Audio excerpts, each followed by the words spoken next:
Your hive's gonna die. We gotta cover the most important topic in beekeeping. How to reliably produce a queen. Super easy. There's only one thing I can do to kill a hive outright, and that is to make it hopelessly queenless. It doesn't have a queen, and it doesn't have the resources to produce a new queen. Let's start with number one, it doesn't have a queen. If I kill a queen, which I do from time to time, just by accident, things happen, we all do. There's lots of different methods for producing queens. Some are complicated, some are super simple. We're gonna cover the simplest way that I know. I've tried them all. As far as I know, I've tried just about every way there is to produce a new queen. One way, called notching, kind of an adaptation, what's called the Doolittle method. Queen cells have to hang straight down. The cells in brood comb angle up. All you have to do is facilitate that downward hang there. Open up space so they can draw wax to create this queen cell straight down. Once we do that, poof, they make a queen. It's that simple. I'm gonna show you a super easy way to produce queens. What we're looking for to produce a top quality queen, that's really our goal. We are looking for the youngest larva possible. Queen nutrition takes place within the first 72 hours after that larva emerges out of the egg, and we want it to start as close to the time it emerges from the egg as possible. We're looking for the very, very youngest larva on the frame of brood comb. As new beekeepers, it may feel a little bit much. How do I know how old the larva is? I'm gonna keep this dead simple for you. We know when a queen first starts laying on this brood comb, she's gonna start in the center. She's gonna just lay here, here, here, and then just progressively move outwards toward the outer edges, like in concentric circles. She's gonna move around the frame until she's got this whole frame blanketed with eggs. So the youngest larva, the last place she laid, in other words, is gonna be toward the outside edges of the frame. Here's kind of a fail-safe way, if you don't know exactly what you're looking for, find the very, very youngest larva on the frame. You got older, maybe it's capped brood, maybe it's pearly white, just about like plump fat brood. It's not yet capped. Just go toward the outside of the frame. Out here, somewhere, whether it's here or down here, whatever, you're gonna find eggs. As soon as you find eggs, come back toward the center. Right here is kind of a break line. From the stick toward the center of the frame, I've got larva. So just right there, find your last egg and go inboard. There's your youngest larva on the frame. This brood comb angles upward, but the queen cell needs to go straight down vertical. So how do we facilitate that downward growth of the queen cell? If we picture, like, here's our worker brood, right? And we've got the hexagon, we've got a side here and a side here, and then, you know, we've got that hexagon shape. All we need to do is break out these bottom two cell walls to create this, like an upside down horseshoe of that cell, and a little bit of space down below here. Once we do that, they can very easily draw this queen cell downward. Don't get lost in the details and whatever, we're just working on principle here. How do we do it? It doesn't take any special equipment that we don't already have. Here's a stick. It was on the ground in my bee yard in the grass. I just went and picked it up. We've got our brood comb. Let's just say this cell has our very youngest larva in it. This is the one we want to create a queen cell. So all we're looking to do is tear out these bottom two cell walls. Once we do that and create a little space beneath it, it can create a queen cell right there. Without damaging the larva, we're just gonna hook these bottom two cell walls. All we gotta do is just tear them out. I didn't touch the larva. I just tore out those bottom two cell walls. Now we gotta create a little bit of space. We got cells below here that the queen cell cannot draw straight down. They're in the way. Here's the concept. We just gotta smash. We gotta take out some room that they can create a queen cell. This is the cell right here that has our right age larva in it. Now we've got some space. They can just draw this queen cell straight down from here. That's the concept. We just call it notching, because we're just notching out those bottom two cell walls. It's good to use a hive tool, because a hive tool is like 6 to 8 cells wide. If we just notch one, there's a likelihood that it may not work. But if we notch 6 to 8, we'll have a higher probability of success. We're lined up bottom cell walls. We just put our hive tool perpendicular to the foundation. We just push it straight in to the foundation. So here we're looking straight on at our cells. So now we've severed the bottom cell walls of 1, 2, 3, 4, 5, 6, and 7 cells. One of them is bound to be the right age to produce a quality queen. We put the blade of our hive tool straight in. We've severed that bottom cell wall. Where we're gonna go from here is we pull our blade down to about a 45-degree angle, and then we just pull straight downward. Straight down. This wax is kind of brittle. It's been out of the hive for a while, but if it's been in the hive, it's going to be soft. Okay, it's gonna be really warm and soft and pliable. So again, we just push the blade straight in to the foundation, whether it's wax or plastic or whatever, doesn't matter.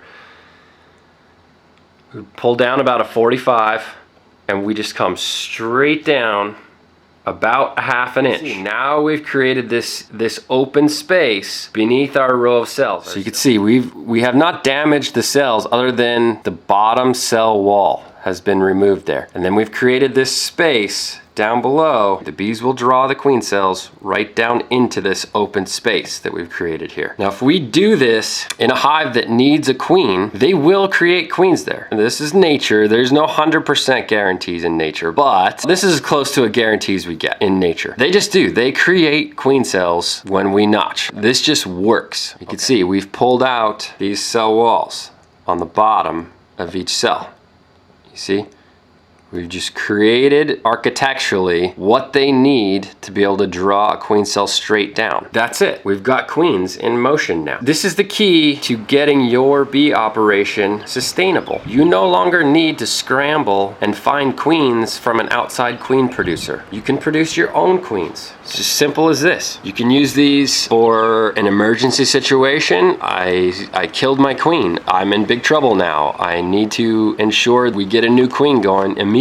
This is a method we can use to save our butts when we get in trouble. Or we want to make increase. We want to start some new hives. We want to split some hives and we want to ensure that we get new queens going. It can seem mysterious when you're a new beekeeper. How do we do that? This is how we do it. There's lots of different methods that are more complicated. I'll produce those videos later. But for right now, this is a highly approachable way that you can use as a new beekeeper, as a beginner. This is the simplest way I know of that you can reliably produce new queens. Now we've covered the technique. Think of it like an insurance policy. How much insurance do we want? A lot. You almost cannot have too much insurance, especially if it's like a desperate situation where you've killed a queen. Everything hinges on this working. If we just notch one location, we've got 6 or 7 cells, 6 or 7 chances for this thing to work. I like to better the odds in favor of this thing really working. I don't just notch one spot and hope and pray that that's enough. I'm gonna notch a spot here, and then I'm gonna go over to the other edge of the frame, repeat the process, find the youngest larva, find eggs first, and then come inward till I find the first larva, and then those are the youngest. Then I'm gonna notch another spot here. Now I have 12 cells. I've doubled my chances of success, but I'm not gonna leave it there. I'm gonna flip it over to the other side of the frame. More than likely, we've got a young larva over here too, and I'm gonna find that spot with my youngest larva, and I'm gonna notch a spot here, and I'm gonna notch a spot over here. Now I've got 4 spots where I've created notches. I have 24 larvae that are potential for new queens. This will work for you. Your concern here becomes, we just want the best of the best. Chances are you're gonna have like 2 queen cells each place you notch. Maybe you have none, we don't know, and that's why we notch a few spots. More than likely, you're gonna get, say, like 2 queen cells here, maybe 3 over here, maybe just 1, we don't know. And then the same on the other side. We're gonna watch our queen calendar, glennapiers.com. They have a fantastic queen rearing calendar. Print that out. That's your Bible for beekeeping. You're gonna live and die by that. So you're gonna follow your queen rearing calendar, and you're gonna know exactly these queen cells are capped. One thing you should know, the first 3 days, day 1, 2, and 3, that those queen cells are capped, that's when the wings of the queen is developing. It's a highly sensitive time. We do not want to disturb them on those first 3 days. We find out when the 4th day is, and we can come in, we can pull this frame out, and we can see how many queen cells they actually created. At that point, we select. If we leave 2 here,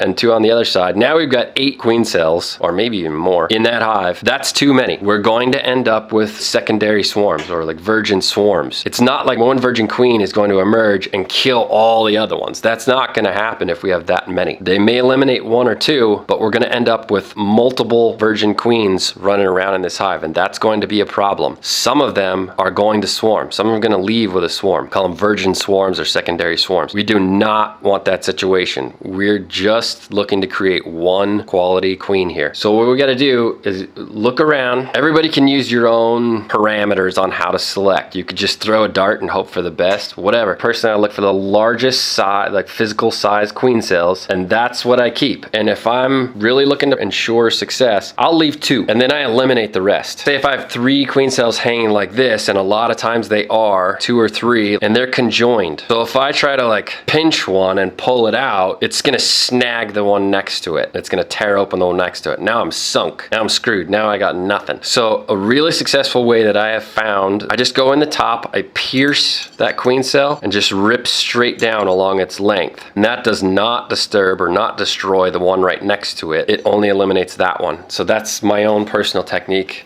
for culling a queen cell. So now you know a dead simple way to produce your own queens. It's reliable. If you find yourself in trouble or you just want to make more hives, this is a super approachable way to do it. When I've asked a few different coordinators or directors, what have you, of different club bee schools. Like, I know for a fact they're not teaching queen rearing in their beginner bee school. To me, that should be the keystone of the curriculum. That's what we teach first, and then the entire curriculum is fleshed out around that. It's dead simple. It's not hard, but when I ask them, why aren't you teaching this? Why are you not making sure that every student who goes through your bee school knows how to reliably produce a queen? I get a little bit different responses, but they're all basically the same. They're all variants one way or another of, oh, Andrew, queen rearing is very complicated beekeeping. That's really advanced beekeeping, or it's not appropriate for beginner bee school, or we're already flooding their heads with so much information as new beekeepers. That would just overwhelm them. We don't want to overwhelm our students. That's just too much. That's such BS. That's such a lie. I hope that works for you. I really care about your ability to run a sustainable bee operation. That's the nut of it all. I really hope that you learning that notching technique opens the door to your comfort level in beekeeping. I really hope that it gets you able to stand on your own 2 feet as a beekeeper and not freak out. Once you learn how to produce queens, once I learned how to produce queens, man, I saw it like as learning how to print money. I was like, holy cow, I can just produce new queens whenever I want. This is awesome. This is amazing. So I hope you feel the same. I hope you feel the same. I hope it makes you realize, like, a queen is not precious. We don't have to freak out about damaging a queen or wearing kid gloves, working around a queen, or what have you. We can just make another one. It's not that hard. So it's cool. If we want more hives, we don't have to think about, oh geez, where do I get the best queen or what have you. Just make one. Make your own. It's fun. It's a lot of fun once you get into producing your own queens. It's a lot of fun. And before you know it, you'll have more bees than you know what to do with. That would be your only concern. Not my concern of, oh geez, I hope I don't damage this queen, but like, what do I do with all these queens? I hope you have them coming out of your ears like I do. It's a lot of fun. It makes beekeeping a lot more fun when there's no stress of like viewing your queens as precious. It's just a lot more fun. All right, happy beekeeping.